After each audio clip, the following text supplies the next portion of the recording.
Kickstand lateral knee oscillations. So on my front knee here, I'm trying to target the LCL, so the outside part of the front knee. It's a kickstand because I'm keeping most of my weight on the front foot. I've got a little bit of weight on my back foot, but you'll see as we progress through a few different versions of these videos here that I actually play around with what I do with that back leg.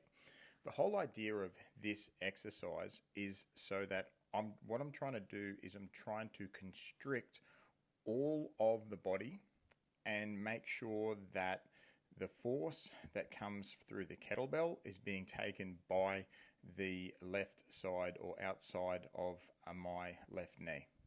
To do that, I've obviously got to make sure that I'm as stable as possible. If my whole body is moving around a lot, then it's actually my body that's figuring out how to take that force by changing my center of gravity. So obviously I'm just going to show you from the other side. So the reason I've actually got my foot on the floor, my back foot on the floor here, is just so that I've got just enough balance so that my body's not moving around, so that my LCL on that side is the one that's having to learn how to absorb that force. Obviously, I've now taken that back foot off here, as you can see. So from the front again, as you can see, I'm trying to stay as still as possible. Even with the arm, as I'm lifting up the kettlebell with that band, I'm trying to make sure that my lat is holding my arm in place. I don't want that to be loose because I want the force to be having to be absorbed by the outside of my knee here. So play around with that.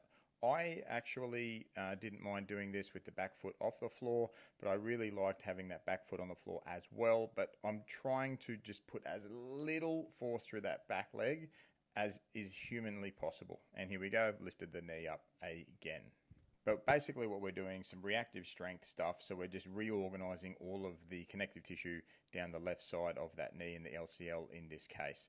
Obviously your program will tell you how long you'll be doing it for, but it'll probably be a couple of minutes at a time, and have some fun. So yeah, just play around with that back leg, whatever you think is good. You'll notice it too after you do the workout, after you do the exercise, I should say.